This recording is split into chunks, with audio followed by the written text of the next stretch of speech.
जी बिस्मिल्लाहिर्रहमानिर्रहीम अस्सलाम वालेकुम welcome back to Al Farooq academy. I am doctor Baidur Rahman और 9th क्लास की बायोलॉजी की बुक में हमने चैप्टर नंबर 8 न्यूट्रिशन स्टार्ट किया हुआ है और न्यूट्रिशन में हमने ह्यूमन डाइजेस्टिव सिस्टम पूरा जो है ना वो फिनिश कर लिया और पढ़ लिया कि डाइजेशन ओरल कैविटी कैसे होती है, स्टमक में कैसे होती है, फिर डाइजेशन स्मॉल इंटेस्टाइन कैसे होती है, फूड की एब्जॉर्प्शन कैसे होती है और लार्ज इंटेस्टाइन से डेफिकेशन कैसे होती है। ठीक है, तो ये ह्यूमन जो एलिमेंट्री कैनाल थी पूरी वो हमने डिस्कस कर ली। इसके अलावा मैंने आपको बताया था कि कुछ 3 जो है ना ऐसे हैं जो एक्सेसरी ग्लैंड्स हैं जो कि हेल्प कर रहे हैं इंसान की डाइजेशन के अंदर और वो डाइजेस्ट सिस्टम का पार्ट है लेकिन एलिमेंट्री कैनाल का पार्ट नहीं है। वो जो 3 ग्लैंड्स हैं they are liver, pancreas and salivary glands. Salivary glands का तो थोड़ा बहुत रोल हमने पढ़ लिया और पैनक्रियाज के भी जूस का हमने थोड़ा बहुत रोल पढ़ लिया इन डाइजेशन स्मॉल इंटेस्टाइन। लेकिन लिवर चूंकि बहुत इंपॉर्टेंट ऑर्गन है हमारी बॉडी का, लिवर जो है वो जिगर है और जिगर जो है हमको पता है वो इंपॉर्टेंट होते हैं, तो इसलिए लिवर के बारे में उसने पूरा एक अलग से टॉपिक दिया है कि लिवर का स्ट्रक्चर कैसा है, लिवर का साइज कितना है, वेट कितना है, उसकी लोकेशन क्या है, उसका रोल क्या है, किरदार क्या है कि वो क्या क्या काम हमारी बॉडी में करके दे रहा है जो कि डाइजेस्टिव सिस्टम से हटके हैं। यानी डाइजेशन में जो लिवर का रोल है वो तो बाइल प्रोड्यूस करना है ना, वो भी थोड़ी सी डिटेल में उसकी बात में भी आएगी, लेकिन अदरवाइज उसके और इंपॉर्टेंट काम है जो कुछ बहुत ज्यादा इंपॉर्टेंट काम है वो बुक वाले ने कुछ लिखे हैं कि जी ये रोल है लिवर का हमारी बॉडी के अंदर जो कि डाइजेशन से हटके है। ठीक है, तो ये अलग से टॉपिक है बुक में, that is role of liver.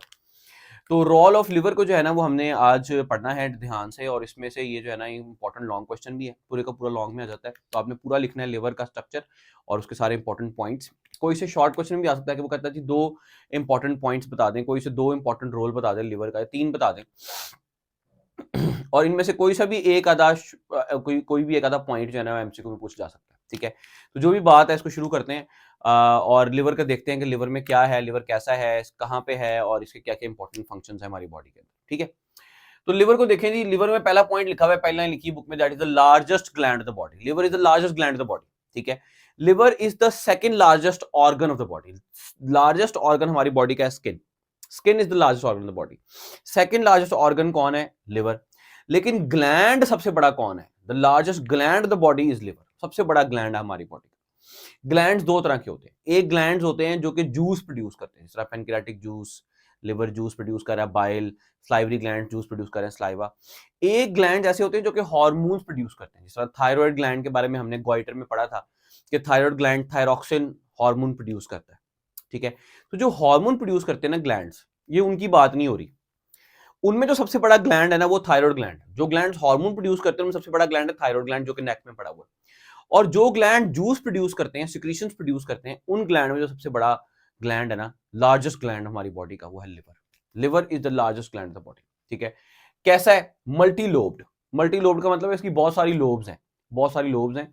आप लोगों के लेवल तक ये कि आपने इसकी 2 लोब्स याद रखनी है। फॉर एग्जाम्पल अगर मैं यहाँ पे एक लिवर ड्रॉ करूं, तो ये अगर फॉर एग्जाम्पल एक लिवर है, तो लिवर का जो है ना वो लिवर के सेंटर से एक यहाँ से एक लिगामेंट पास कर रहा होता है, सेंटर से नहीं, थोड़ा सा इस तरफ से हटके। तो जो ये बड़ा वाला पोर्शन है इस लोब को कहते हैं राइट लोब और जो छोटा वाला पोर्शन है इसको कहते हैं लेफ्ट लोब। ठीक है, और यहाँ से एक सेंटर से एक लिगामेंट पास कर रहा होता है, लिगामेंट का नाम आपको याद करने की जरूरत नहीं है, मैं यहाँ पे इमेज में भी डायग्राम शो करूंगा कि देखो कि किस तरह से लिगामेंट पास कर रहा है सेंटर से और 2 लोब्स बन गए, राइट और लेफ्ट। इसके अलावा भी इसकी और बहुत सारी लोब्स होती हैं, कॉर्डेट लोब, क्वाड्रेट लोब, ये बहुत सारी लोब्स हैं लेकिन वो हमारी बात से जो है ना अभी हमारी स्कोप से बाहर है। तो इसलिए लिवर के पास बहुत सारी लोब्स हैं लोब्स का मतलब पार्ट्स हैं, एक पार्ट, दूसरा पार्ट, हिस्से हैं, छोटे छोटे पार्ट्स हैं जिनको हमने अलग अलग कंसिडर कर लिया। तो इसलिए हमने कह दिया multi lobe. Multi means many, lobed बहुत सारी लोब्स हैं इसके पास। कलर कैसा है? Dark reddish in colour. रंग कैसा है? डार्क रेडिश मरून कलर का, डार्क मरून कलर का है। डार्क मरून कलर कौन सा? जिस तरह आपने कलेजी, असल में लिवर इज कलेजी। कलेजी देखी है आपने? बकरे की कलेजी, जब कभी कुर्बानी होती है तो बकरा कुर्बान होता है सबसे पहले कलेजी पकती है घर में, कुछ लोग पसंद करते हैं कुछ नहीं करते, लेकिन कलेजी पकती है। चिकन की कलेजी, जब चिकन आएगी तो देख लेना, चिकन की कलेजी देखना कि किस कलर की है, तो रेडिश ब्राउन कलर है लिवर और जो है ना यही इसका रंग है। कलेजी का जो रंग होता है ना वही कलर लिवर का। ठीक है, तो लिवर क्या है जी? लार्जेस्ट ग्लैंड है बॉडी का, मल्टी लोब्ड है, डार्क रेडिश इन कलर है। लोकेशन कहाँ पे? ये पड़ा हुआ लिवर। ये अब्डोमिनल कैविटी हो गई। अब्डोमिनल कैविटी को थोरेसिक कैविटी से सेपरेट कर रहा है मस्कुलर शीट, वो डायाफ्राम। डायाफ्राम के बिल्कुल नीचे राइट साइड ऑफ अब्डोमेन पे यहाँ पे ये लिवर पड़ा हुआ। ठीक है, ये लिवर थोड़ा सा रिब्स के नीचे भी गया होता है, थोड़ा सा रिब्स के नीचे गया होता है और बाकी सारा ये राइट साइड पे पड़ा होता है लिवर, बड़ा सारा आगे से लेके पीछे तक, इतना बड़ा लिवर है। कितना है liver? It's almost the size of football, एक पूरे फुटबॉल के साइज जितना। तो देखो ना फुटबॉल का जो साइज है गोल, अगर एक पूरा फुटबॉल कंसिडर किया जाए तो ऑब्वियसली बात है अच्छा खासा। और इसका वजन कितना है? 1.5 किलो। 1.5 kg का है लिवर, ठीक है। It is the largest and heaviest organ of the body other than skin. Skin के बाद सबसे बड़ा और सबसे वजनी जो ऑर्गन है दैट इज लिवर। लिवर कितना है जी? लिवर की लोकेशन क्या है? Liver lies beneath the diaphragm. Beneath का मतलब होता है अंडर, नीचे। कहां पड़ा हुआ है? डायाफ्राम के नीचे पड़ा हुआ है। ये डायाफ्राम, डायाफ्राम के बिल्कुल नीचे पड़ा हुआ है। कहां पे? On the right side of the abdomen, पेट के राइट साइड पे, अब्डोमिनल कैविटी के राइट साइड पे, यहां पर लिवर पड़ा हुआ है, ठीक है। अब liver is located on the right side of the abdomen just beneath the diaphragm. Diaphragm के बिल्कुल नीचे right side of the abdomen पे लिवर पड़ा हुआ है। वेट कितना है इसका? It weighs almost 1.5 kg, 1.5 kilo का लिवर है।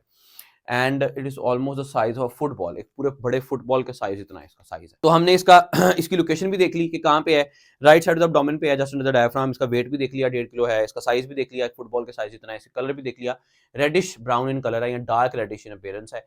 और ये लार्जेस्ट ग्लैंड है हमारी बॉडी का और मल्टी लोब्ड है, ठीक है। अब लिवर को अगर हम देखें तो लिवर में से मैंने आपको बताया था कि लिवर में से जो है ना वो एक थैली नीचे निकलती है, एक सैक निकलती है, जिस सैक का नाम है गॉल ब्लैडर। लिवर के नीचे से जो सैक निकलती है, सैक का नाम क्या है? गॉल गॉल ब्लैडर, ठीक है। लिवर क्या करता है? लिवर बाइल प्रोड्यूस करता है।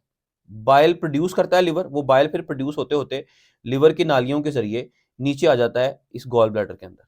गॉल ब्लैडर में आके बाइल स्टोर रहता है और फिर गॉल ब्लैडर से एक नाली निकलती है जो कि इसको लेके जाती है ड्यूडेनम में, और ये गॉल ब्लैडर से ड्यूडेनम में जाके इसको बाइल को सक्रीट कराता है, ठीक है। तो यानी लिवर का काम है बाइल को प्रोड्यूस करना, गॉल ब्लैडर का काम है बाइल को स्टोर करना, और फिर जब जरूरत पड़ेगी, ड्यूडेनम में चाहिए होगा, तो फिर गॉल ब्लैडर रिलीज कर देगा ड्यूडेनम में। जिस नाली के जरिए इसको रिलीज करेगा, इस नाली का नाम है कॉमन बाइल डक्ट। क्या नाम है? Common bile duct. बाइल जा रहा है ना इसके अंदर, तो इसको डक्ट, बाइल डक्ट ही कहेंगे ना, ठीक है। कॉमन बाइल डक्ट क्यों कह रहे हैं? क्योंकि असल में ये डक्ट जो है ना वो पहले हेपेटिक डक्ट के साथ मिलती है, फिर वो कॉमन बाइल डक्ट बनती है, फिर कॉमन बाइल डक्ट इधर पैनक्रियाटिक डक्ट के साथ मिलती है, और फिर वो खुलती है ड्यूडेनम में। क्योंकि मैंने आपको बताया था कि बाइल और पैनक्रियाटिक जूस इकट्ठा खुलता है ड्यूडेनम में, ठीक है। लेकिन अभी आपने याद रखने की जरूरत नहीं है आपको, ये जब आप बड़े होंगे या फर्स्ट ईयर में आएंगे, या इंशाल्लाह जब आगे आप बड़ी एमबीबीएस की क्लासेस में या एनाटॉमी क्लासेस में जाएंगे, तो फिर आप देखिएगा कि कॉमन बाइल डक्ट कैसे बनती है। अभी सिर्फ आप ये बात याद रखें कि लिवर का एक इंपॉर्टेंट काम यह है कि लिवर ने बाइल प्रोड्यूस करना है। वो जो लिवर बाइल प्रोड्यूस करेगा वो एक ग्रीनिश वाटरी फ्लूइड है, जिस ग्रीनिश वाटरी फ्लूइड के अंदर एंजाइम्स कोई नहीं है, लेकिन उसके अंदर दो चीजें हैं, बाइल सॉल्ट्स और बाइल पिगमेंट, जो कि दोनों इंपॉर्टेंट है, दोनों का ही काम है, ठीक है। लिवर जब बाइल प्रोड्यूस कर देगा तो वो बाइल नीचे आ जाएगा, कहां पे? थैली में, जो कि लिवर के नीचे एक सैक लटकी हुई है, उस सैक का नाम है गॉल ब्लैडर। तो गॉल ब्लैडर में आकर स्टोर हो जाएगा। फिर गॉल ब्लैडर में से एक नाली निकलेगी, जिस नाली का नाम है कॉमन बाइल डक्ट। वो कॉमन बाइल डक्ट नीचे आके ड्यूडेनम में खुलेगी और ड्यूडेनम में आके बाइल दे देगी, जहां पे ड्यूडेनम में स्मॉल इंटेस्टाइन में बाइल भी आई थी और पैनक्रियाटिक जूस भी आया था, और सारी डाइजेशन हुई थी, तीनों तरह के फूड कंपोनेंट्स की डाइजेशन हुई थी, वहां पे बाइल आ जाएगी, ठीक है। अभी जो गॉल ब्लैडर है, इस गॉल ब्लैडर की लोकेशन भी लिखी हुई है बुक में कि लोकेशन कहां पे? इस गॉल ब्लैडर की लोकेशन कहां पे है? इस गॉल ब्लैडर की लोकेशन है कि ये right lobe of the liver के नीचे की तरफ पड़ा हुआ है। Right lobe of the liver के नीचे की तरफ पड़ा हुआ है। Gall bladder lies along the right lobe of the liver on ventral side. मतलब ये कि अगर आप ये देखो कि ये लिवर है पूरा, तो लिवर अगर इस तरह से पड़ा हुआ है, तो लिवर की जो ऊपर वाली सरफेस है, जो बाहर वाली ऊपर वाली सरफेस है, ये डॉर्सल सरफेस है, और जो नीचे वाली सरफेस है ये वेंट्रल सरफेस है। नीचे वाली सरफेस को क्या बोलेंगे? Ventral surface. ऊपर वाली सरफेस को कौन सा बोलेंगे? Dorsal surface. तो लिवर का ये वाली जो लोब होगी, ये वाली साइड होगी राइट लोब, ये वाली साइड होगी लेफ्ट लोब। तो राइट लोब के वेंट्रल सरफेस पे, नहीं, ऊपर से नहीं निकल रहा, डॉर्सल सरफेस से नहीं निकल रहा, कहां से निकल रहा है? नीचे से। तो gall bladder right lobe of the liver के वेंट्रल सरफेस के साथ पड़ा हुआ है और वेंट्रल सरफेस में से निकल रहा है नीचे। तो देखो, ये लेफ्ट लोब थी, ये राइट लोब थी, मैंने राइट लोब के नीचे से वेंट्रल सरफेस से गॉल ब्लैडर को निकाल दिया। अगर मैं ऊपर से निकालता तो इसका मतलब ये था कि राइट लोब के डॉर्सल सरफेस के ऊपर पड़ा हुआ था गॉल ब्लैडर, हालांकि ऊपर नहीं पड़ा हुआ, नीचे से निकल रहा है, इसलिए इसका नाम हो गया कि गॉल ब्लैडर कहां पे है, इसकी लोकेशन क्या हो गई? It lies along the right lobe of the liver on the ventral side. ये वेंट्रल साइड पे right lobe of the liver में से निकल रहा है, ठीक है। तो एक पहले लिवर की लोकेशन क्या? It lies just beneath the diaphragm on the right side of the abdomen. Diaphragm के बिल्कुल नीचे है, राइट साइड पेट में पड़ा हुआ एब्डोमिनल कैविटी के। लिवर की दो लोब्स हैं, मल्टी लोब है, एक बड़ी लोब है राइट साइड वाली और एक लेफ्ट साइड वाली छोटी लोब है। Right side of the lobe पे एक ऊपर वाली सरफेस है डॉर्सल सरफेस, नीचे वाली सरफेस है वेंट्रल सरफेस। राइट लोब के वेंट्रल सरफेस में से एक सैक निकल रही है जिसका नाम है गॉल ब्लैडर, और वो गॉल ब्लैडर क्या करेगा कि जो लिवर ने बाइल प्रोड्यूस करके दिया है उसको स्टोर करेगा, और फिर जब जरूरत पड़ेगी ड्यूडेनम में तो उसको सक्रीट करेगा, ठीक है। समझ में आ गई बात? दोबारा से देख लें, लार्जेस्ट ग्लैंड है बॉडी का, मल्टी लोब्ड है, डार्क रेडिश इन अपीयरेंस है, lies beneath the diaphragm the right side of the abdomen, इसकी लोकेशन है, 1.5 किलो का है, फुटबॉल के साइज का है। गॉल ब्लैडर कहां पड़ा हुआ है? Lies along the right lobe of the liver. Right lobe of liver के साथ साथ पड़ा हुआ है, कहां पर?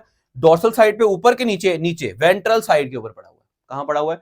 वेंट्रल साइड के ऊपर पड़ा हुआ है। लिवर क्या करेगा? लिवर बाइल प्रोड्यूस करेगा, वो बाइल जाके कहां पे स्टोर हो जाएगी? गॉल ब्लैडर में। Liver produces bile which is stored in the gall bladder. फिर क्या करेगा, जब जरूरत पड़ेगी gall bladder contracts, gall bladder contract करेगा, उसमें से बाइल निकलेगी और नीचे आ जाएगी बाइल, कॉमन बाइल डक्ट के जरिए ड्यूडेनम में। गॉल ब्लैडर कॉन्ट्रैक्ट्स और बाइल कहां चली जाएगी, ड्यूडेनम में, किसके जरिए, through common bile duct, common bile duct के जरिए। ठीक है, तो लिवर क्या करेगा, लिवर प्रोड्यूसेस बाइल, बाइल जाके स्टोर हो जाएगी कहां पे, गॉल ब्लैडर में। फिर जब जरूरत पड़ेगी ड्यूडेनम में तो गॉल ब्लैडर कॉन्ट्रैक्ट करेगा और ड्यूडेनम में बाइल चली जाएगी, किसके जरिए, थ्रू कॉमन बाइल डक्ट। ये मैंने बात यहां पे समझाने की कोशिश की कि लिवर में बाइल प्रोड्यूस होगा, वो नीचे आके गॉल ब्लैडर में स्टोर हो जाएगा, फिर गॉल ब्लैडर से एक नाली निकलेगी जिसका नाम है कॉमन बाइल डक्ट, वो आके ड्यूडेनम में खुल जाएगी और ड्यूडेनम में जो है ना वो बाइल पहुंच जाएगी। ठीक है, बाइल क्या है, बाइल एक ग्रीनिश वाटरी फ्लूइड है जिसके अंदर कोई एंजाइम्स नहीं है, कोई एंजाइम्स नहीं है। अभी मैं कुछ दिन के बाद जब आपसे पूछूंगा ना कि हाँ जी बताएं भाई बाइल के अंदर कौन सा एंजाइम है, तो आपने कहना है sir amylase, sir pepsin, sir trypsin. और भाई बाइल में कोई एंजाइम्स नहीं है। ठीक है, बाइल के पास कोई एंजाइम नहीं है, बात याद रखनी है, बाइल में कोई एंजाइम। तो बाइल में क्या है, फिर बाइल में दो चीजें, एक है बाइल सॉल्ट्स और एक है बाइल पिगमेंट्स। दो चीजें, दोनों ही के जिक्र हम पहले कर चुके हैं स्मॉल इंटेस्टाइन में, बाइल सॉल्ट्स और बाइल पिगमेंट्स। ठीक है, बाइल सॉल्ट्स क्या करते हैं, bile salts emulsification of lipids करते हैं, इमल्सिफिकेशन ऑफ फैट्स करते हैं, मतलब लार्जर फैट ड्रॉपलेट्स को स्मॉलर फैट ड्रॉपलेट्स में तोड़ते हैं और फिर उन स्मॉलर फैट ड्रॉपलेट्स को दोबारा से मिलकर लार्जर फैट ड्रॉपलेट्स नहीं बनने देते और लिपिड डाइजेस्टिंग एंजाइम जो कि लाइपेज है उसकी हेल्प करते हैं डाइजेशन में। ठीक है, जब उसको छोटे छोटे में तोड़ देते हैं तो एंजाइम के अटैक करने के लिए सरफेस एरिया बढ़ जाता है, तो उसकी हेल्प करते हैं लाइपेज की। तो यही बात मैंने यहां लिखी है कि bile contains no enzymes, it contains bile salts and bile pigments. Bile salts are in play their role in the emulsification of lipids, and what is emulsification of lipids वो हमें पहले ही पता है और मैंने अभी दोबारा भी बता दिया। Number 2 bile pigments. ये बाइल पिगमेंट्स क्या है, बाइल के अंदर जो जूस है उसमें बहुत सारे कलर्स हैं, बहुत सारे रंग हैं, बहुत सारे पिगमेंट्स हैं। ठीक है, ये पिगमेंट्स कैसे बनते हैं, ये बाइल पिगमेंट्स कैसे बनते हैं, इसके बारे में एक ब्लू बॉक्स लिखा हुआ है आपकी बुक में, उसको आपने देख लेना है। वो ब्लू बॉक्स में यहाँ पे समझाने लगा। बाइल पिगमेंट्स कैसे बनते हैं कि हमारे आरबीसीज के अंदर हीमोग्लोबिन होती है, सबको पता है, आप चैप्टर में 9 पढ़ के आए। आरबीसीज के अंदर हीमोग्लोबिन है, हीमोग्लोबिन ऑक्सीजन कैरिंग प्रोटीन है जो कि ऑक्सीजन कार्बन डाइऑक्साइड की ट्रांसपोर्ट करती है बॉडी के अंदर, और आरबीसीज जो है ना वो उनके अंदर हीमोग्लोबिन होती है। और हमें ये भी पता है कि जो आरबीसीज है उसका लाइफ स्पैन है 4 मंथ्स, 4 महीने के बाद, 120 दिन के बाद आरबीसी जो आज बना है उसने 120 दिन के बाद टूट जाना है, उसने 120 दिन के बाद खत्म हो जाना है, रिसाइकल हो जाना है, उसने डिस्ट्रॉय हो जाना है। और उसको डिस्ट्रॉय कौन करता है, लिवर और स्प्लीन। कौन करता है, लिवर और स्प्लीन। ये आपने पढ़ा आरबीसीज के अंदर जब इरिथ्रोसाइट्स पढ़े चैप्टर में 9 के अंदर तो आपने उसमें ये पढ़ा कि जी लिवर और स्प्लीन जो है ना वो ब्रेक डाउन ऑफ आरबीसीज करती हैं, डिस्ट्रक्शन ऑफ आरबीसीज करती हैं। तो क्या होगा कि जब लिवर आरबीसीज को डिस्ट्रॉय करेगा, तो जब आरबीसीज की डिस्ट्रक्शन होगी लिवर के अंदर, तो इस हीमोग्लोबिन से पिगमेंट्स बनेंगे। हीमोग्लोबिन जो कि रेड कलर का था उससे डिफरेंट कलर के पिगमेंट्स बनेंगे, तो ग्रीनिश और येलोइश कलर के पिगमेंट्स बन जाएंगे, जो पिगमेंट्स कहलाएंगे बाइल पिगमेंट्स। तो बाइल पिगमेंट्स कहां से बन रहे हैं, बाइल पिगमेंट्स लिवर में बन रहे हैं। किससे बन रहे हैं, आरबीसीज के डिस्ट्रक्शन से, आरबीसीज के डिस्ट्रॉय होने से, टूटने से, हीमोग्लोबिन के ब्रेकडाउन से बाइल पिगमेंट्स बन रहे हैं। तो बाइल पिगमेंट्स जो हाँ कलर देंगे, बाइल पिगमेंट्स क्या करते हैं, बाइल पिगमेंट्स कलर देंगे हमारी फीसिस को। बाइल पिगमेंट्स नीचे आ जाएंगे ड्यूडेनम में और फीसिस में आके फीसिस को कलर देंगे। फीसिस का कलर क्या होता है, येलोइश ऑरेंजिश ब्राउन कलर का। ठीक है, तो वो कलर किसकी वजह से है, वो बाइल पिगमेंट्स की वजह से है। तो बाइल पिगमेंट्स के बारे में मैंने यहाँ लिखा है कि they are found by the destruction of RBCs in the liver by the haemoglobin and they are eliminated with the faeces. Faeces के साथ बॉडी से बाहर एलिमिनेट हो जाएंगे बाइल पिगमेंट्स, और यही पिगमेंट्स हैं जो कि कलर दे रहे हैं, they give colour to the faeces, ये हमारे फीसिस को कलर दे रहे हैं। ठीक है, तो यही बात मैंने यहाँ लिखी। जो ये ब्लू बॉक्स है जो कि आपने देख लेना है। एक और ब्लू बॉक्स था पहले जो कि हमने नहीं डिस्कस किया, वो जिसमें ये लिखा हुआ था लास्ट स्मॉल इंटेस्टाइन कोलोन में, कि कोलोन के अंदर कुछ ऐसे बैक्टीरियाज हैं, मैंने उसका एक हिंट दिया था वैसे लेक्चर के अंदर, कुछ ऐसे बैक्टीरियाज हैं कोलोन के अंदर जो कि हमारे लिए फायदेमंद है। और वो बैक्टीरिया क्या कर रहे हैं, वो बैक्टीरिया विटामिन के बना के दे रहे हैं। ठीक है, वो बैक्टीरिया हमारे लिए फायदेमंद है, हमें नुकसान नहीं पहुंचा रहे, हमारे अंदर रह रहे हैं, हमारे से जगह भी ले रहे हैं, हमारे से खाना भी ले रहे हैं इंटेस्टाइन के अंदर से, और उल्टा हमारा फायदा भी कर रहे हैं। हमें क्या बना के दे रहे हैं, एक विटामिन के बना के दे रहे हैं। विटामिन के क्या करता है, vitamin K plays an important role in blood clotting, खून को जमाने में रोल प्ले करता है विटामिन के। ठीक है, सर वो ब्लड क्लॉटिंग में तो प्लेटलेट्स रोल प्ले करते हैं, हाँ प्लेटलेट्स के अलावा और बहुत सारी चीजें, 15-20 चीजें और हैं जो कि ब्लड क्लॉटिंग में रोल प्ले करती हैं, उनमें से एक जो है ना वो विटामिन के भी है। तो अगर विटामिन के नहीं होगा तो ब्लड क्लॉट नहीं करेगा प्रॉपर्ली। ठीक है, तो विटामिन के प्रोड्यूसिंग बैक्टीरिया पड़े हुए कोलोन में, तो एमसीक्यू में आ सकता है कि कोलोन के अंदर जो बैक्टीरिया हैं वो क्या प्रोड्यूस करते हैं, विटामिन के प्रोड्यूस करते हैं। ठीक है, इसी तरीके से एक और ब्लू बॉक्स लिखा हुआ है जिसमें ये लिखा हुआ है कि जी कोलाज और बोतलें और कॉफीज और ये चीजें नहीं पीनी चाहिए, क्योंकि जो बोतलें हैं, कोलाज हैं, इनके अंदर कार्बोनिक एसिड तो होता ही होता है, लेकिन इसके अंदर एक और एसिड होता है, उसका नाम है फॉस्फोरिक एसिड। असल में इनके अंदर फॉस्फोरस एसिड होता है, लेकिन बुक में चूंकि फॉस्फोरिक लिखा है तो आप वही याद कर लें। फॉस्फोरिक एसिड होता है H3PO4। ये फॉस्फोरिक एसिड क्या करता है, ये फॉस्फोरिक एसिड हमारी हड्डियों को गला देता है। ये हमारे फॉस्फोरिक एसिड हमारी हड्डियों को डिस्ट्रॉय कर देता है, हमारी बोन्स में जाके कैल्शियम के साथ रिएक्ट करता है और कैल्शियम को तोड़ देता है, हमारी बोन्स में से निकाल देता है। उसकी वजह से हमारी जो बोन्स हैं वो क्या हो जाती हैं, वीक हो जाती हैं। ठीक है, और मैंने आपको बताया था कि जो हमारी बोतलें हैं और जो कॉफ़ी है और जो चाय है, इसमें कैफीन है। तो अगर आप ज़्यादा बोतलें पीते हो, हर खाने के बाद बोतल बोतल चल रही है, तो उन बोतलों से क्या होता है, ये कार्बोनेटेड ड्रिंक्स, इनको बोलते हैं कार्बोनेटेड ड्रिंक्स, क्योंकि इनके अंदर कार्बन डाइऑक्साइड हाई प्रेशर में डिसॉल्व की होती है पानी के अंदर, तो इनको बोलते हैं कार्बोनेटेड ड्रिंक्स। तो इनको पीने से क्या होता है, एक तो फॉस्फोरिक एसिड जाएगा, उससे हमारी हड्डियां खोखली होंगी, दूसरा इनके अंदर कैफीन भी होती है। कैफीन क्या करती है, हमारे हार्ट रेट को तेज करती है, तो उससे हमारा हार्ट रेट तेज होगा, ब्लड प्रेशर हाई रहना शुरू हो जाएगा। तो इसलिए ये चीज़ें खराब हैं, अच्छी नहीं है, ये चीज़ें नहीं इस्तेमाल करनी चाहिए, खास करके जो काली बोतल है उसमें फॉस्फोरिक एसिड का लेवल बहुत ज़्यादा है। ठीक है, अब कुछ और इंपॉर्टेंट रोल लिखे हुए हैं उसने, जो कि डाइजेशन से हट के लिवर के रोल है। ठीक है, तो ये पॉइंट्स बना के आपने लिखने हैं, हेडिंग्स बना लें, पॉइंट्स बना लें, लेकिन ऐसे नहीं कि पूरा एक पैराग्राफ लिख दिया, ऐसे नहीं, बुक में पॉइंट्स बने हुए, पॉइंट्स बना के लिखने, अगर आपको लॉन्ग में आता है, शॉर्ट में आता है तब भी।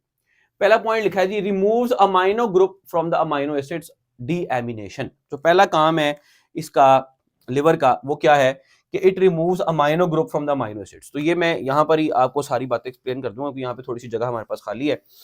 तो liver removes amino group from the amino acids. देखो, अब हमें पता है कि जो हमारी हमारी जो प्रोटीन्स है ना, प्रोटीन्स, वो प्रोटीन्स मिलके बनती हैं अमाइनो एसिड से। पता है ना, प्रोटीन्स किससे मिलके बनती हैं, अमाइनो एसिड से। अमाइनो एसिड का जो फॉर्मूला है ना, वो कुछ इस तरह का नजर आता है, carbon COOH NH2 amino group, एक तरफ R एक तरफ H, इस तरह का कुछ जनरल फॉर्मूला नजर आता है। ये आगे 10th क्लास में आप पढ़ेंगे। तो ये अमाइनो एसिड्स के पास ये एक अमाइनो ग्रुप लगा हुआ है। जब हमने प्रोटीन्स का मेटाबॉलिज्म करना है, प्रोटीन्स को तोड़ना है बॉडी ने, तो बॉडी ने अमाइनो एसिड्स को भी तोड़ना है। जब अमाइनो एसिड छूटेंगे तो अमाइनो एसिड्स में से ये अमाइनो ग्रुप रिमूव करनी पड़ेगी, अमाइनो ग्रुप को निकालना पड़ेगा इस अमाइनो एसिड में से। तो वो अमाइनो एसिड को में से अमाइनो ग्रुप को कौन निकालेगा, liver. Liver is the metabolic station of the body. हमारा बॉडी का सारा मेटाबॉलिज्म जितना भी चल रहा है, चाहे वो प्रोटीन का मेटाबॉलिज्म हो, लिपिड का मेटाबॉलिज्म हो, कार्बोहाइड्रेट्स का मेटाबॉलिज्म हो, जो हमने पढ़ा, glycolysis, Krebs cycle, electron transport chain, ये सारा कुछ कहां चल रहा है, लिवर में। हमारी सारी एरोबिक रेस्पिरेशन, एनारोबिक रेस्पिरेशन और जो जितने भी मेटाबॉलिक रिएक्शंस हैं इंपॉर्टेंट, सारे वो कहां चल रहे हैं, लिवर में। तो liver is known as metabolic station, metabolic house of the body. ठीक है, तो लिवर के अंदर जब प्रोटीन की ब्रेकडाउन होगी, प्रोटीन का मेटाबॉलिज्म होगा, तो प्रोटीन के अंदर अमाइनो एसिड्स हैं, तो अमाइनो एसिड्स के अंदर अमाइनो ग्रुप है, इस अमाइनो ग्रुप को उतारना पड़ेगा। तो जब आप इस अमाइनो ग्रुप को रिमूव करोगे तो that is called deamination.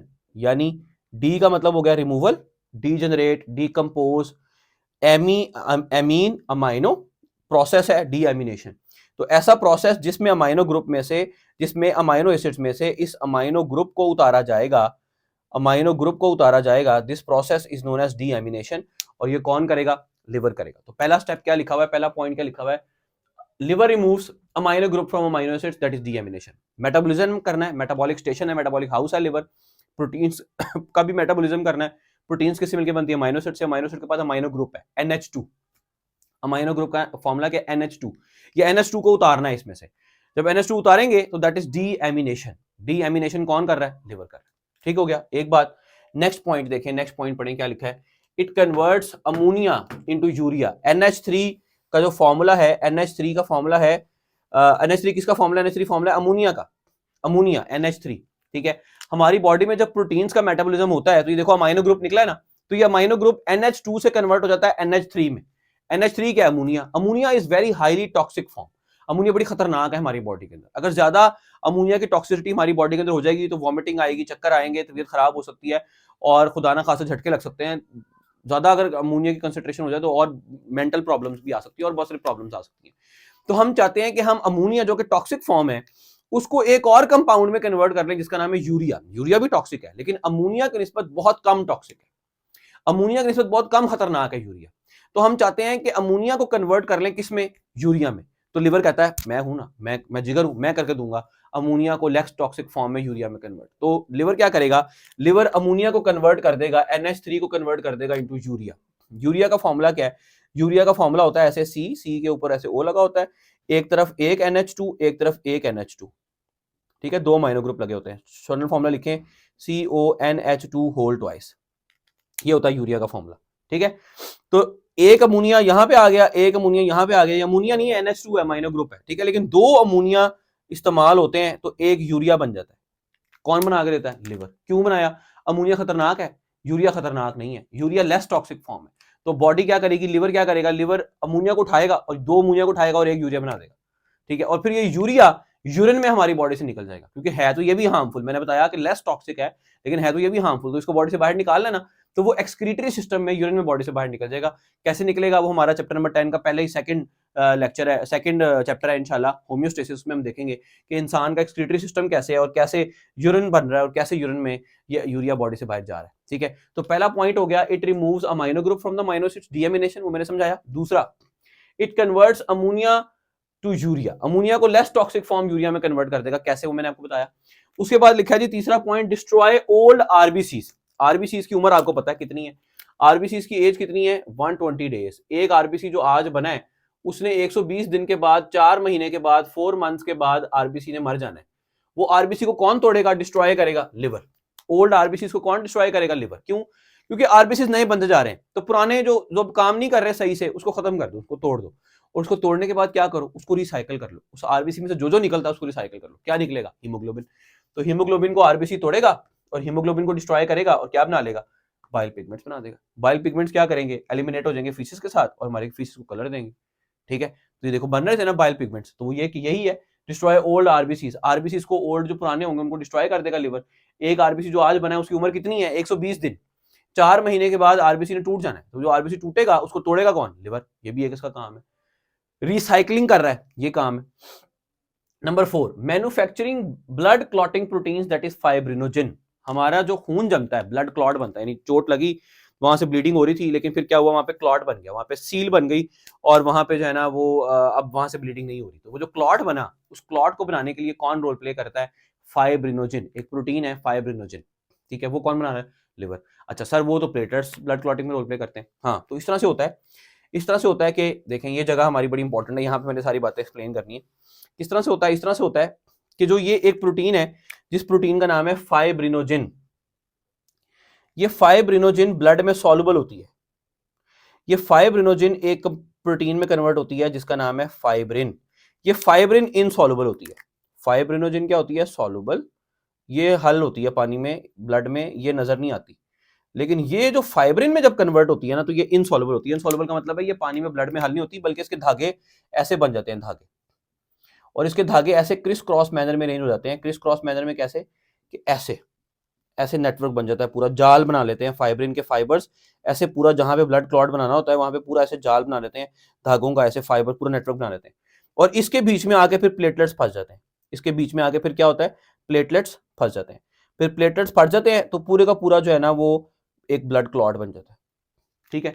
तो ब्लड क्लॉट में कौन सी दो चीजें हैं? एक तो हो गए फाइब्रिन के फाइबर्स और दूसरे हो गए प्लेटलेट्स। तो इसका मतलब ये है कि जब ब्लड क्लॉट बनना है तो ब्लड क्लॉट में प्लेटलेट्स ने तो रोल प्ले करना है, लेकिन प्लेटलेट्स जाके किस में फंसना है? एक जाल में। वो जो जाल है, वो नेटवर्क है, वो किसका है? वो एक प्रोटीन फाइबर्स का नेटवर्क है। उस प्रोटीन का नाम क्या है? फाइब्रिन। वो फाइब्रिन प्रोटीन किससे बनेगी? फाइब्रिनोजेन से। समझोगे फाइब्रिनोजेन इनएक्टिव थी, वो कन्वर्ट होगी एक्टिव प्रोटीन में, इसका नाम है फाइब्रिन। और फिर फाइब्रिन ने एक नेटवर्क बना लिया, जाल बना लिया, जिसके अंदर आके प्लेटलेट्स फंस गए। तो ये फाइब्रिनोजेन किसने बना के दी? लिवर ने। तो लिवर ने फिर ब्लड क्लॉटिंग में रोल प्ले किया कि ना किया?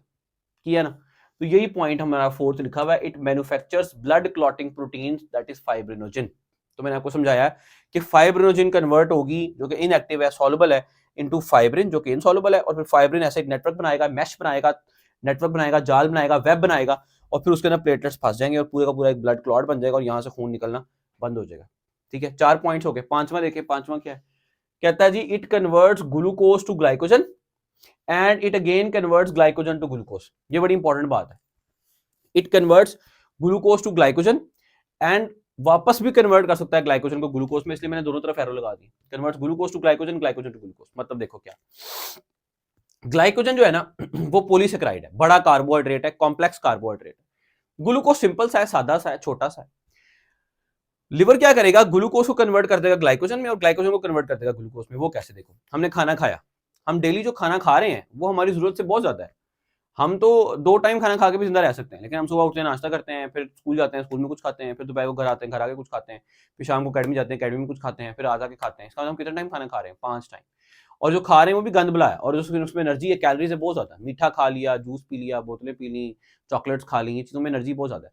तो जो ये एक्स्ट्रा ग्लूकोज बॉडी के पास आ रही है, एक्स्ट्रा ग्लूकोज जो बॉडी के पास आ रही है, तो बॉडी क्या करे? इसको जाया कर दे, इस ग्लूकोज को वेस्ट कर दे खाने को? नहीं, बॉडी क्या करेगी? इस ग्लूकोज को स्टोर कर लेगी, कन्वर्ट करके एक बड़ी कार्बोहाइड्रेट में, जिसका नाम है ग्लाइकोजन। कौन करवाएगा कन्वर्ट ग्लूकोज से ग्लाइकोजन में? लिवर। और लिवर अपने पास ही ग्लाइकोजन बना के अपने पास ही स्टोर कर लेगा। ठीक है, लिवर ने क्या किया? लिवर ने जब एक्स्ट्रा ग्लूकोज आपने खाना खाया, आपने खाना खाया, तो जो आपकी जरूरत से ज्यादा ग्लूकोज होगी, जितने से ग्लूकोज टूटी, एरोबिक रेस्पिरेशन में एनर्जी निकली, आपने बॉडी में काम कर लिया, डेली लाइफ एक्टिविटीज करनी, ओके, वेल एंड गुड। लेकिन अब ग्लूकोज अभी भी मजीद ज्यादा है, जिसमें से और मजीद अभी ये जाया हो सकती है, तो उस ग्लूकोज को लिवर क्या करेगा? ग्लाइकोजन की फॉर्म में कन्वर्ट कर लेगा और स्टोर कर लेगा अपनी बॉडी में। ठीक है, अब स्टोर क्यों किया? स्टोर इसलिए किया कि फॉर एग्जाम्पल आप एक दिन गए जी घर, आपने कहा जी मामा क्या पका है? मामा ने कहा जी आज दाल पकी है। मैंने कहा मैंने नहीं खानी दाल। मम्मी ने कहा नहीं खा लो। मैंने बड़ी रिक्वेस्ट की आपकी, आपने कहा नहीं मैं भूखी जाऊंगी। आप भूखे अकेडमी आ गए, आपने अकेडमी में कुछ नहीं खाया, रात को घर गए, फिर दाल थी, फिर रात को भी कुछ नहीं खाया। ठीक है, रात में कुछ नहीं खाया तो आप मर जाएंगे? नहीं, आपकी बॉडी में जो एक्स्ट्रा ग्लाइकोजन स्टोर हुआ था लिवर में, वो लिवर उस ग्लाइकोजन को तोड़ेगा और वापस दोबारा ग्लूकोज बनाएगा, और ग्लूकोज आपको एनर्जी देता रहेगा टूट के। ग्लाइकोलाइसिस, फिर Krebs cycle, electron transport chain, energy मिलती रहेगी, 36 एटीपी मिलते रहेंगे आपको एक एक ग्लूकोज से। तो ग्लाइकोजन दोबारा कन्वर्ट हो जाएगी ग्लूकोज में। इस तरह एग्जांपल देख लो कि क्या होगा कि आपने सैरी की, तो सैरी जब की और अफ्तारी जब की आपने, तो क्या किया आपने? अफ्तारी की, सारी रात आप खाते रहे और सैरी में भी आपने खाया, तो इतना ज्यादा खाना आपने खाया तो उससे ग्लूकोज से, एक्सेस ग्लूकोज से क्या बन जाएगा? ग्लाइकोजन। अब फिर आपने सैरी की सुबह 4 बजे, और फिर अगले दिन शाम आके 7 बजे आपने अफ्तारी की, गर्मियों के फॉर एग्जाम्पल रोजे थे, तो इतने घंटे जब आप 15 घंटे 16 घंटे भूखे रहे, आपने कुछ नहीं खाया, तो क्या हो रहा है? आप मर रहे हैं? नहीं, ग्लाइकोजन जो स्टोर था बॉडी में, लिवर में, वो ग्लाइकोजन कन्वर्ट हुआ दोबारा से ग्लूकोज में, उस ग्लूकोज ने एनर्जी दे दी। तो ये लिवर का बहुत अच्छा, बहुत इंपॉर्टेंट फायदा है ये, कि ये क्या करता है कि जब ग्लूकोज ज्यादा होती है उसको ग्लाइकोजन में कन्वर्ट कर लेता है, और जब ग्लूकोज की जरूरत पड़ती है तो दोबारा ग्लाइकोजन से ग्लूकोज में कन्वर्ट कर लेता है। कैसा? सही है ना? उसके बाद देखो क्या करता है, it converts carbohydrates and proteins into lipids. Liver के पास ये एबिलिटी है कि लिवर ना कार्बोहाइड्रेट्स को, प्रोटीन, सारे मेटाबॉलिज्म यही चलाता है, इसके पास सब कुछ है, इसके पास कार्बोहाइड्रेट्स भी हैं, प्रोटीन्स भी हैं, लिपिड, सारों का मेटाबॉलिज्म ये चला रहा है। तो अगर ये चाहे तो ये कार्बोहाइड्रेट्स और प्रोटीन्स को लिपिड्स में भी कन्वर्ट कर सकता है। अगर आपने फैट नहीं खाए, लिपिड नहीं खाए, तो ये खुद भी कन्वर्ट कर लेगा लिपिड्स में। और लिपिड को किसमें, कौन सा लिपिड बना लेगा? कोलेस्ट्रॉल। क्यों बना रहा है भाई, पागल है? कोलेस्ट्रॉल तो अच्छे नहीं होते, लिपिड्स तो अच्छे नहीं होते, चिकनाई तो अच्छी नहीं होती, क्यों बना रहे हो यार? हमने खाया ही नहीं है, तो तुम प्रोटीन और कार्बोहाइड्रेट से उठा के कोलेस्ट्रॉल बना रहे हो लिवर। तुम ना बनाओ। क्यों बना रहे हो? इसलिए बना रहा है लिवर, क्योंकि ये जो कोलेस्ट्रॉल है ना, कोलेस्ट्रॉल ये बाइल सॉल्ट्स बनाने के लिए चाहिए। बाइल सॉल्ट्स किससे बनती हैं? कोलेस्ट्रॉल से बनती हैं बाइल सॉल्ट्स। ठीक है, तो अगर आपने नहीं खाया खाने में लिपिड्स, तो लिवर क्या करेगा? लिवर खुद से कार्बोहाइड्रेट्स और प्रोटीन से लिपिड बना लेगा, कोलेस्ट्रॉल बना लेगा, क्योंकि उसने बाइल सॉल्ट्स नहीं बनानी, लिवर ने बाइल नहीं प्रोड्यूस करना, बाइल सॉल्ट नहीं बनानी। बाइल सॉल्ट्स बनाएंगे तो बाइल की मल्सिफिकेशन, उसकी फैट्स की मल्सिफिकेशन होगी ना, तो बाइल सॉल्ट बनानी बड़ी जरूरी है। तो जिस तरह कहते हैं ना, शाम के जहर को शाम का जहर काटता है, तो देखो कोलेस्ट्रॉल खुद भी तो लिपिड है, खुद लिपिड है, और इससे क्या बनी? बाइल सॉल्ट्स, और फिर ये लिपिड्स की ही मल्सिफिकेशन कराने में रोल प्ले कर रहे हैं। इसका मतलब ये है कि कोलेस्ट्रॉल कोलेस्ट्रॉल को ही काट रहा है ना? तो कोलेस्ट्रॉल बना लिया लिवर ने कार्बोहाइड्रेट्स प्रोटीन से, ये बात एक लिखी हुई है यहाँ पे। Next 7th point, produces heat to maintain body temperature. सारा बॉडी का जो मेटाबॉलिज्म है वो लिवर के पास है, कार्बोहाइड्रेट्स मेटाबॉलिज्म हो रहा है, एनर्जी, प्रोटीन ब्रेकडाउन हो रही है, लिपिड ब्रेकडाउन हो रही है। तो जब लिपिड ब्रेकडाउन होती है, प्रोटीन ब्रेकडाउन होती है, तो एनर्जी निकलती है ना, तो heat is also a form of energy. तो जब मेटाबॉलिज्म तेज हो रहा होगा तो आप में एनर्जी निकल रही होगी। जब खाना खाओ ना, ज्यादा खाना खा लो या खाना खाओ, तो बॉडी में हीट ज्यादा बनने लग जाती है, खाना खाते हुए पसीने आना शुरू होते हैं, गर्मी लगने लग जाती है। लेकिन अगर आप खाना ना खाओ बड़ी देर तक, तो आपको ठंड लग जाती है और कमजोरी फील होती है। क्यों? क्योंकि बॉडी में जब एनर्जी प्रोड्यूस होती है, हीट प्रोड्यूस होती है साथ। तो जब लिवर मेटाबॉलिज्म कर रहा है सारा, तो जब लिवर मेटाबॉलिज्म रिएक्शंस होंगे, तो उसमें एटीपी भी जनरेट होगी और हीट भी जनरेट होगी। तो लिवर का काम यह है कि लिवर बॉडी को हीट प्रोड्यूस करके दे रहा है। देखो बाहर जितनी भी बॉडी का बाहर जितना भी टेम्परेचर है, 5 या 7 है, जितना भी है, बॉडी का टेम्परेचर 37 पे ही है। तो ये इतनी ज्यादा हीट कौन प्रोड्यूस करके दे रहा है? मेटाबॉलिज्म से प्रोड्यूस करके दे रहा है। कौन? Liver. Liver produces heat to maintain body temperature, ताकि आपके बॉडी का जो टेम्परेचर है वो क्या रहे? मेंटेन रहे। ठीक है, आखिरी बात 8th पॉइंट क्या लिखा है? It stores fat soluble vitamin. जो फैट सॉल्युबल विटामिन हमने पढ़े थे, एक वाटर सॉल्युबल थे BOC, और फैट सॉल्युबल थे 4 ADE के। इन फैट सॉल्युबल विटामिन को स्टोर करता है अपने पास लिवर। लिवर के पास ना लिपिड्स हैं, कोलेस्ट्रोल है, बाइल सॉल्ट्स हैं। तो लिपिड में ही मैंने बताया था कि जो ये फैट सॉल्युबल विटामिन है ये लिपिड्स में हल होंगे। तो लिपिड्स किसके पास हैं? लिवर के पास हैं लिपिड। तो लिवर में अपने पास जो लिपिड्स हैं उनमें स्टोर करके रख लेगा विटामिन ए, डी, ई की को, ठीक है। तो फैट सॉल्युबल विटामिन को स्टोर कर सकता है। और लिवर ने हीमोग्लोबिन की ब्रेकडाउन की है, तो हीमोग्लोबिन, जब हीमोग्लोबिन टूटेगी तो हीमोग्लोबिन किससे मिलकर बनती थी? आयरन से। हीमोग्लोबिन में क्या था? आयरन। जब हमने एनीमिया पढ़ा तो उसमें हमने देखा कि हीमोग्लोबिन की कमी हो जाती है, खून की कमी हो जाती है। और खून की कमी क्यों हो रही है? क्योंकि आयरन की कमी हो रही है लोगों की डाइट के अंदर, ठीक है। तो आयरन फिर जब निकलेगा हीमोग्लोबिन से तो वो आयरन लिवर स्टोर कर लेगा, ठीक है। और फिर जब नहीं बननी होगी हीमोग्लोबिन तो उसके लिए आयरन दे देगा। तो लिवर क्या करता है? It stores fat soluble vitamins को स्टोर करता है, ए, डी, ई के को, और कुछ मिनरल आयंस, मिनरल्स बोलते हैं ना, ये जो जमीन से निकलते हैं मिनरल्स, मादनियात। तो आयरन भी निकलता है जमीन से। तो ऐसे सारे आयन जो कि जमीन से निकलते हैं उनको बोलते हैं मिनरल आयंस। उनमें से एक आयरन है, इसको भी स्टोर कर सकता है, ठीक है। तो ये जर्नल, इसका इंट्रोडक्शन है, इसका स्ट्रक्चर है, इसका फंक्शन है, और इसके कुछ रोल है जो कि ब्लड सिस्टम से हटके हैं। क्या था? लार्जेस्ट ग्लैंड है बॉडी का, मल्टी लोब्ड है, डार्क रेडिश इन कलर है, राइट साइड ऑफ पेट में पड़ा हुआ है, डायफ्राम के बिल्कुल नीचे, 1.5 किलो का है, फुटबॉल के साइज का है। गॉल ब्लैडर है, गॉल ब्लैडर एक सैक है जो कि राइट लोब के नीचे की तरफ से निकल रही है, right lobe liver ventral side से निकल रही है। लिवर बाइल प्रोड्यूस करेगा, वो स्टोर हो जाएगा गॉल ब्लैडर में, गॉल ब्लैडर कॉन्ट्रैक्ट करेगा, ड्यूडेनम में जाएगा बाइल। किसके जरिए जाएगा? Through common bile duct.